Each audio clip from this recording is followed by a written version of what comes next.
بسم اللہ الرحمن الرحیم۔ کہانی شروع ہونے سے پہلے اگر آپ میرے چینل پر نیو ہیں تو صرف کہانی کو سبسکرائب کر کے بیل نوٹیفیکیشن کو آن کر دیں تاکہ آپ کو ملتی رہیں تمام چینل اپڈیٹس۔ کہانی پسند آنے پر ویڈیو کو لائک اور شیئر ضرور کیجیے۔ امی مجھے جنم دے کر دوسری دنیا میں چلی گئیں۔ والد صاحب اور دادی نے پالا۔ جو شریک زندگی بنا وہ بھی انہی حالات کا پروردہ تھا۔ میری کامران سے شادی ہوئی تو ہم دونوں کو رخصتی کے وقت والدین کے نہ ہونے کا شدت سے احساس ہوا کہ یہ وہ وقت تھا جب ماں باپ کی دعائیں نئی منزلوں کی سمت سفر کرتے ہوئے زاد راہ ہو جاتی ہیں۔ وقت رخصتی کئی دھڑکے اور اندیشے تھے۔ اجنبی لوگوں میں جا رہی تھی، ایک اجنبی کو اپنا سمجھنا تھا۔ کچھ خبر نہ تھی کہ آئندہ کیا حالات درپیش ہوں گے۔ کامران اچھے انسان تھے، ہم ایک دوسرے کے سچے اور مخلص جیون ساتھی بن گئے۔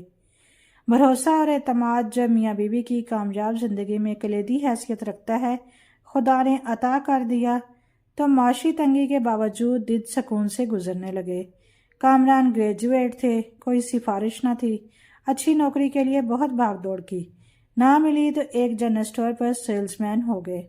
دن بھر محنت کر کے رات کو تھکے ہارے گھر آتے۔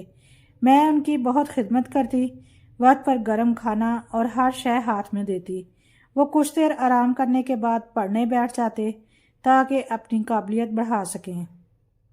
اچھی نوکری کی امید دل میں لیے وہ پرائیویٹ طور پر پڑھتے رہے، کئی کورس کر لیے۔ تب میں سارا دن گھر کا کام کرتی اور وہ محنت مشقت سے میرے لیے خوشیوں کا اہتمام کرتے۔ ہم چھٹی کے دن سیر پر جاتے، غرض خوشحالی کے خواب سجائے ہم ہنسی خوشی وقت گزار رہے تھے۔ شادی کو سال گزر گیا اور میں ماں نہ بن سکی تو ہم دونوں کو فکر لاحق ہو گئی۔ ایک لیڈی ڈاکٹر سے علاج کرایا، تمام رپورٹیں ٹھیک تھیں۔ 5 برس گزر گئے، اولاد کی خوشی نہ ملی۔ تب میں بہت حساس ہو گئی، بات بے بات پر آنکھیں چھلک جاتی۔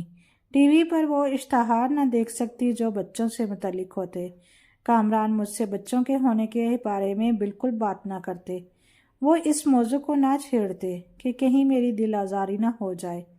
میرا یوں خیال رکھتے جیسے کوئی ہتھیلی کے آپ گننے کا خیال رکھتا ہے۔ کامران مسلسل ترقی کی کوششوں میں لگے رہے، مختلف جگہ اچھی نوکری کے حصول کے لیے درخواستیں دیتے رہے۔ آخر اللہ نے سن لی، ان کو ایک بہت اچھی جگہ ملازمت مل گئی۔ دفتر سے گاڑی بھی ملی کیونکہ فیلڈ ورک کرنا ہوتا تھا۔ حیات زیادہ خوبصورت ہو گئی، زندگی کی آسائشیں میسر تھیں، مگر اولاد کی کمی تھی جو دل میں کانٹے کی طرح کھٹکتی تھی۔ خدا سب کی سنتا ہے، بالآخر ہماری بھی سنی۔ شادی کے 8 برس بعد مجھے اولاد کی خوشی سے ہمکنار کیا۔ کامران بے حد مسرور تھے، گھر کے کام کو ہاتھ نہ لگانے دیتے کہ میں زیادہ سے زیادہ آرام کروں۔ آخر وہ دن آ گیا جس کا ہم کو انتظار تھا۔ قدرت نے ایک خوبصورت بیٹا عطا کیا، لیکن کچھ کمزور تھا۔ آئے دن اس کی صحت خراب رہتی اور ہم پریشان رہتے۔ سچ ہے کہ کسی نعمت کی زیادہ قدر تبھی ہوتی ہے جب وہ مشکل سے ملتی ہے۔ ہم دونوں بھی زیادہ عبادت گزار ہو گئے، بچے کی صحت کے لیے دعائیں کرتے، تہجد کے بعد اس کی درازی عمر کی دعا مانگتے، یہ بھی کہ وہ نیک اور صالح ہو۔ 3 سال بعد وہ بہت صحت مند، تندرست و توانا ہو گیا۔ اپنی پیاری پیاری باتوں سے ہمارے دل کو لبھاتا اور ہنساتا۔ وہ ہماری زندگی اور خوشیوں کا مرکز بن گیا۔ ایک بار پھر میری گود ہری ہو گئی۔ اس دفعہ بیٹی ہوئی جس کا نام زاہدہ رکھا۔ عمران اور زاہدہ آپس میں بہت مشابہت رکھتے تھے، ساتھ کھیلتے تو دل شاد اور آنکھیں ٹھنڈی ہو جاتی۔ سچ ہے کہ اولاد بڑی نعمت ہے۔ وقت تیزی سے گزرتا رہا، دونوں بچے اسکول جانے لگے، گھر کے اخراجات بھی بڑھ گئے۔ کامران نے سوچا کیوں نہ ملازمت کے ساتھ کوئی سائیڈ بزنس کر لوں تاکہ رزق حلال میں اضافہ ہو۔ ایک دوست کے ساتھ شراکت کر لی، وہ تجارت کرتا تھا۔ ایک روز جبکہ چھٹی کا دن تھا، دونوں مال لینے پشاور گئے۔ واپسی میں اسلام آباد کے قریب بم دھماکے میں جاں بحق ہو گئے۔ حادثہ ایک اسلحے کے ڈپو میں ممنوعہ علاقے میں ہوا تھا۔ یہ وہاں سے اتفاقاً گزر رہے تھے۔ گاڑی تباہ ہو گئی اور بہت سے راہگیروں کے پرخچے اڑ گئے۔ جب ہم کو اطلاع ملی میں یہ خبر سن کر بے ہوش ہو گئی۔ محلے کی ایک عورت نے مجھے اور بچوں کو سنبھالا۔ میری حالت دیکھ کر بچے بھی سہم گئے۔ دونوں کمسن تھے، زندگی اور موت کے فلسفے کو نہیں سمجھتے تھے۔ جب ان کو بتایا گیا کہ ان کا باپ اس دنیا میں نہیں رہا تب وہ مجھ سے لپٹ گئے۔ کڑے سے کڑا وقت بھی آخر گزر ہی جاتا ہے۔ صبر سے کام نہ لیتی تو کیسے معصوم بچوں کی پرورش کر پاتی۔ خوشیوں نے آنگن میں قدم ہی رکھا تھا کہ بہاریں لٹ گئیں۔ خزاں کا موسم مقدر ہو گیا۔ وہ دن یاد آتا ہے تو کلیجہ منہ کو آتا ہے جب بچے باپ کے انتظار میں نہ سوتے تھے اور نہ میں ان کو جھوٹے لفظوں سے بہلاتی تھی کہ آ جائیں گے، ابھی دفتر کے کام سے گئے ہیں، سو جاؤ، جب آئیں گے جگا دوں گی۔ وہ کھلونے لینے گئے ہیں، لیکن کب تک؟ مرنے والے کب واپس آتے ہیں؟ کئی روز تک میں نے نہ کھانا پکایا۔ محلے کی عورتیں کھانا لا کر میرے بچوں کو کھلاتی۔ مجھ پر تو جیسے آسمان ٹوٹ پڑا۔ کامران کے بغیر کیسے کھاتی؟ بھوک ختم ہو گئی۔ سانس کی ڈوری قائم رکھنے کی خاطر چند نوالے نگلتی۔ عورتوں نے سمجھایا کہ ہوش کرو، تم پر اب 2 بچوں کی بھاری ذمہ داری ہے، ایسا کرو گی تو بیمار ہو جاؤ گی۔ تمہارے بچے کون سنبھالے گا؟ ان کو پڑھانا لکھانا ہے، اسکول بھیجنا ہے، اور تم نے رزق کی فکر کرنی ہے۔ ہوش آیا تو گھر میں دانا نہ تھا۔ نوکری ڈھونڈنے نکل پڑی۔ اب زندگی کا مقصد صرف ان بچوں کو پریشانیوں سے بچانا تھا اور قابل انسان بنانا تھا۔ میں نے اسکول ٹیچر کی ملازمت کر لی اور وقت گزرتا گیا، یہاں تک کہ عمران اور زاہدہ پڑھ لکھ گئے۔ اب یہ دونوں جوان تھے، وہ زندگی کے دکھوں کو سمیٹنے کے قابل ہو چکے تھے، لیکن باپ کا خلا جو رہا وہ کبھی پورا نہ ہو سکا۔ وہ اب بھی روزانہ ہی اپنے باپ کو یاد کرتے تھے۔ عمران کو ملازمت مل گئی اور اس نے گھر کا خرچہ اٹھا لیا۔ زاہدہ بھی BA کر چکی تھی، اس نے B.Ed کیا اور ٹیچر ہو گئی۔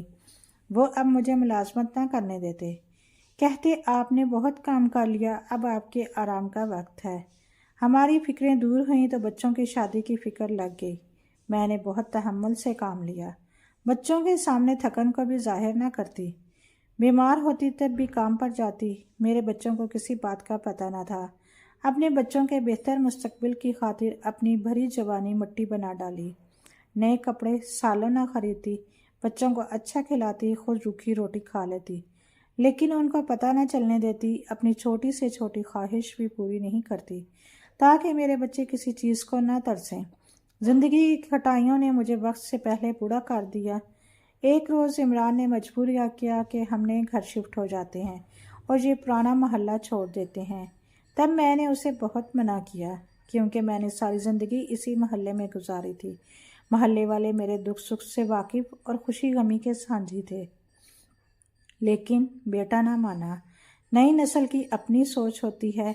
بیٹے نے گھر فروخت نہ کیا، لیکن اسے کرائے پر اٹھا دیا اور ہم نئے گھر میں منتقل ہو گئے۔ یوں اس نے میری بات بھی رکھی اور اپنی آرزو بھی پوری کر لی۔ عمران کو جلد ترقی ملنے لگی، اعلیٰ عہدے پر فائز ہو گیا۔ تب وہ دیر سے گھر آنے لگا۔ ایک روز میں نے قسم دے کر کہا، سچ بتاؤ کیوں دیر سے گھر آتے ہو، کہاں وقت گزارتے ہو؟ اس نے دبے لفظوں میں بتا دیا کہ ایک لڑکی سے دوستی ہے اور اس کے ساتھ گھومتا پھرتا ہوں، ہم دونوں شادی کرنا چاہتے ہیں۔ شکر ہے کہ اس نے سچ بتا دیا اور میں نے بھی اجازت دے دی۔ اس کی شادی دھوم دھام سے اس کی پسندیدہ لڑکی سے کر دی گئی۔ جب ماریہ بہو بن کر آئی، پتہ چلا کہ وہ دولت مند مگر لاپرواہ والدین کی بگڑی ہوئی اولاد ہے، جس کو بڑوں کے ادب کا علم تھا اور نہ چھوٹوں کا لحاظ۔ اس کی تربیت پر والدین نے کوئی توجہ نہ دی۔ وہ اپنے اپنے مشاغل میں گم رہے اور بچوں کو نوکروں کے رحم و کرم پر بچپن سے جوانی کی منازل طے کر لیں۔ ماریہ حسین تھی، مگر اس کے حسن کو تکبر کی دیمک اور غرور کا گھن لگا ہوا تھا۔ وہ مجھ سے اور زاہدہ سے سیدھے منہ بات نہ کرتی، صرف اپنے شوہر سے خوش دلی سے بات کرتی۔ وہ ہم کو منہ نہ لگاتی۔ ماریہ کے والد ایک بڑے بزنس مین تھے۔ ان کے کاروبار میں بیٹے کے ساتھ ساتھ بیٹی کا بھی حصہ موجود تھا۔ منافع ہر ماہ وہ ماریہ کے اکاؤنٹ میں ڈال دیتے۔ شاید اسی بات کا اس لڑکی کو تکبر تھا۔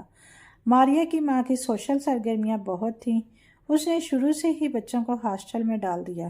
جب بچے چھٹیوں پر گھر آئے تھے تو نوکر ان کی دیکھ بھال کرتے۔ ماں اور باپ دونوں کے پاس اتنا ٹائم نہ ہوتا تھا کہ اپنی مصروفیات سے ہٹ کر اولاد کی تربیت پر توجہ دیں۔ ان کو ادب آداب سکھائیں جو ضروری ہوتے ہیں۔ ایک پرسکون اور کامیاب زندگی کے لیے ماریا کو ایسا ماحول ملا کہ اسے رشتوں کا احساس ہی نہ تھا۔ میں بہت پریشان تھی کہ کیسی بہو مل گئی جو سارا دن اپنے کمرے کا دروازہ بند رکھتی ہے، جو شوہر کے سوا کسی سے بات کرنا پسند نہیں کرتی۔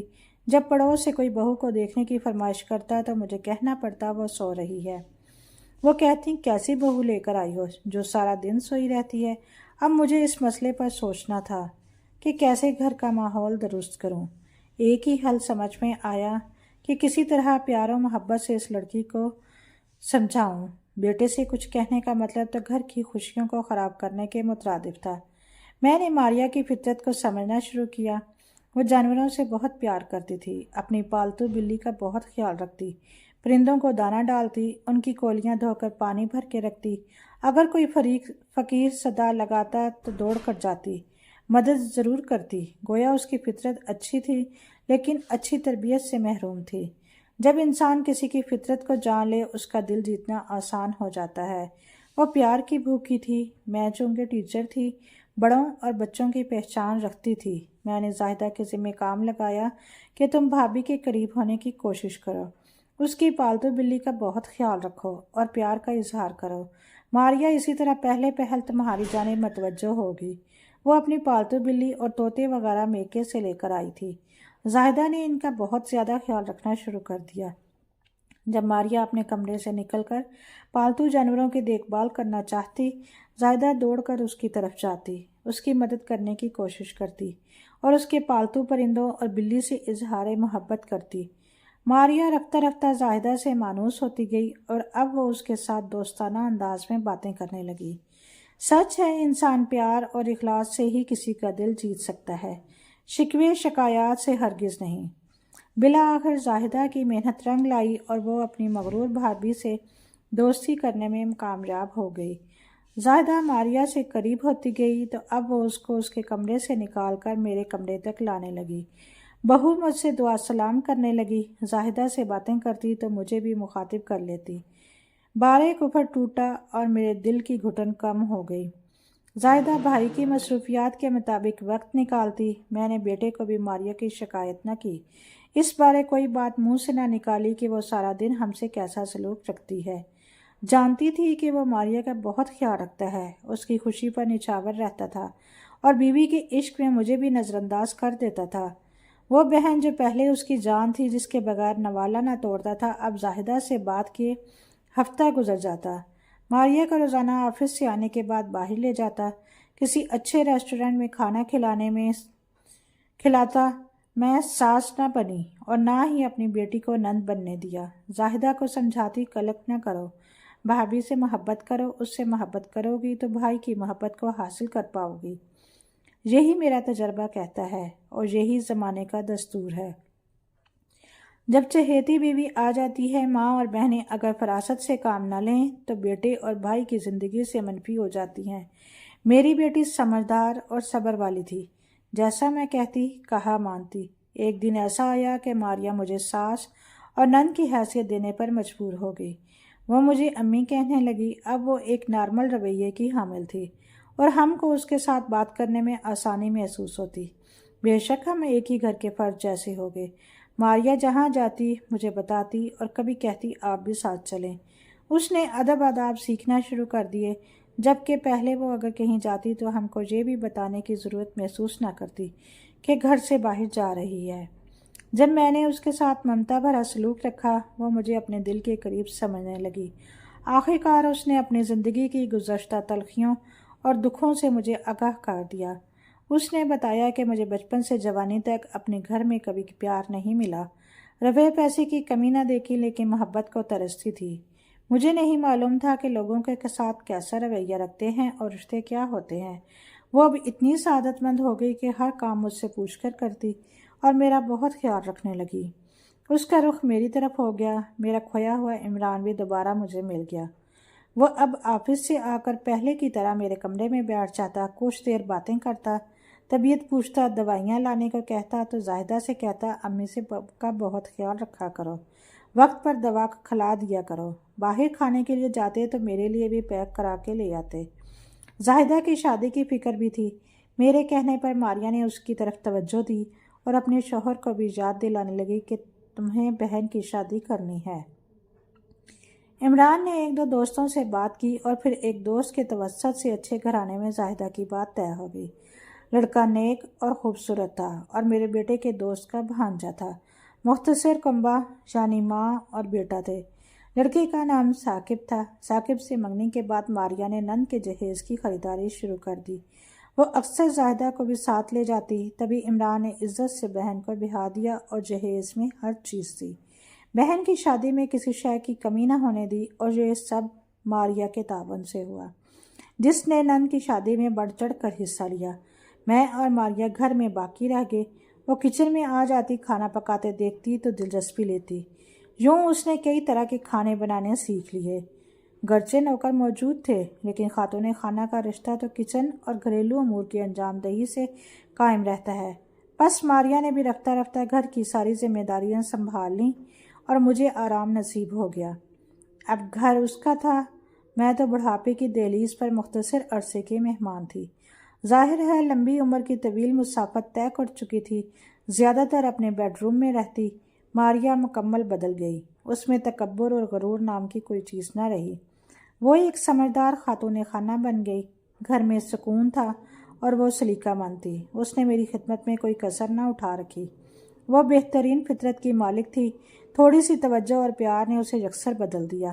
وہ مجھے آرام کرنے کا کہتی اور خود سارے گھر کی دیکھ بھال کرتی، مہمانداری کے سب تقاضے نبھاتی، پڑوس سے عورتیں ملنے آتی ان کو عزت سے بٹھاتی اور خاطر مدارات کرتی۔ یہ سب باتیں مجھ سے سیکھی۔ سارے لوگ اس کی تعریف کرتے کہ بہو ہو تو ایسی۔ خدا ہر کسی کو ماریہ جیسی بہو دے۔ ایک روز میری طبیعت زیادہ خراب ہوئی۔ وہ ایسے روئی جیسے کہ میں اس کی ماں ہوں۔ ماریہ اپنے والدین کے گھر غیروں کی طرح بے سکون رہی۔ اب وہ اپنے گھر میں بہت سکون محسوس کرتی تھی، خاص طور پر میرے ساتھ۔ مجھ کو زکام بھی ہوتا تو فوراً ہسپتال لے جاتی، پریشان ہو جاتی۔ زاہدہ تو اپنے گھر میں تھی۔ اس کی ساس غصے کی تیز تھی لیکن میری بیٹی صبر والی تھی۔ اس نے مجھ سے تربیت لی تھی۔ وہاں ساس کا بھی دل جیت لیا، جس کی وجہ سے شوہر اس کی قدر کرنے لگا۔ جن دنوں میں بیمار تھی ماریہ اپنے ہاتھ سے پرہیزی کھانا بنا کر کھلاتی۔ کہتی تھی کہ امی جان زاہدہ تو اپنے گھر میں ہے، روز نہیں آ سکتی، میں ہی آپ کی بیٹی ہوں، دعا مانگتی ہوں خدا کرے آپ کو کچھ نہ ہو، ہم کو آپ کی ضرورت ہے۔ اس کی یہ باتیں گویا مجھ بیمار کی زندگی بڑھا دیتی۔ وہ ماں باپ سے ملنے بہت کم جاتی۔ شادی کے 2 سال بعد اللہ نے ماریہ کو یکے بعد دیگرے 2 بچوں سے نواز دیا۔ اب ہماری فیملی مکمل تھی۔ میں پوتے پوتی کو دیکھ کر خوش ہوتی اور سوچتی اب اگر کامران زندہ ہوتے تو اپنے خوشحال گھرانے کو دیکھ کر ان کا دل کتنا شاد ہوتا۔ ماریہ کو اپنا بچپن یاد تھا۔ وہ بچوں پر بہت توجہ دیتی، نوکروں کے حوالے کرنے کی بجائے اپنا آرام، بچوں کے سارے کام وہ خود اپنے ہاتھوں سے انجام دیتی۔ عمران تو پہلے ہی ماریہ سے پیار کرتا تھا، بچوں کی وجہ سے یہ پیار اور مضبوط ہو گیا۔ زاہدہ پہلے تو اپنے گھر میں خوش و خرم تھی، اچانک اس کے خاوند کی ملازمت جاتی رہی۔ اس کی زندگی میں رفتہ رفتہ پریشانیاں بڑھتی گئیں۔ جب آتی بجھی بجھی اور زرد رنگت ہوتی چلی گئی۔ تب ماریہ نے اس سے پوچھا کہ کیا پریشانی ہے، کچھ تو بتاؤ۔ پہلے تو زاہدہ نے کچھ نہ بتایا، لیکن ایک روز اپنی بھابھی کے اصرار پر بتا دیا کہ سال بھر سے شوہر بے روزگار ہے اور بچوں کے اخراجات پورے نہیں ہو رہے۔ ساس ملازمت کرنے کی بھی مجھے اجازت نہیں دیتی۔ ان کا کہنا ہے میں تمہارے بچے نہیں سنبھال سکتی۔ ماریہ نے زاہدہ کے خاوند سے بات کی اور اسے اپنے والد سے کہہ کر ایک بہت اچھی ملازمت دلوا دی۔ ان کے گھر سے فاقے مٹ گئے اور دوبارہ خوشحالی اور سکون آ گیا۔ زاہدہ نے بھابھی کو دعائیں دیں، کہتی تھی امی جان اصل کریڈٹ تو آپ کو جاتا ہے، جو ہم کو صحیح سمت پر چلایا اور آج ہم سب خوشیوں سے ہمکنار ہوئے تو صرف اور صرف آپ کی وجہ سے۔ اگر آپ ہمیں اچھے صبر اور اچھے اخلاق کی بجائے لڑائی جھگڑے لگائی بجائی میں ڈال دیتی تو نفرت کی آگ میں جل چکے ہوتے۔ آپ کی اچھی تربیت نے آج ہم کو زندگی کا ہر موڑ بآسانی عبور کرا دیا۔ میں آج بھی کہتی ہوں سب آپ پر منحصر ہے۔ زندگی کو کس رخ سے بسر کرتے ہو؟ زندگی پھولوں کی سیج نہیں ہوتی۔ دوسرے انسانوں کے ساتھ اپنے سلوک اور رویے سے کسی کو نقصان پہنچانے کی بجائے ان کو خوشیاں دو تو غیر بھی اپنے ہو جاتے ہیں۔ اگر آپ کو میری یہ آج کی کہانی اچھی لگی ہو تو پلیز میرے چینل کو سبسکرائب کریں اور ویڈیو کو لائک اور شیئر کریں۔